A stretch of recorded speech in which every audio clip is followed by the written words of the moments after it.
যারা দুনিয়ার বুকে প্রকাশ্যে গোপনে দান করত, সচ্ছল আর অসচ্ছল অবস্থায় দান করত, কিয়ামতের দিন যখন তাদেরকে তাদের আমলনামা দেয়া হবে, আমলনামা দেখে বলবে, আল্লাহ এত সওয়াব দুনিয়ার বুকে আমি করি নাই, অন্য কারো আমলনামা তোমার ফেরেশতারা ভুল করে আমারে দিয়েছে।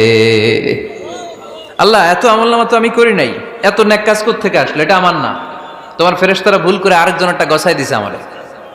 আল্লাহ বলবে, না, আমার ফেরেশতারা ভুল করে না। সুবহানাল্লাহ পড়েন। ফেরেশতারা কখনো ভুল করতে পারে না, এটা তোমারই আমলনামা, আমার আমলনামা, আমি তো এত সওয়াব করি নাই।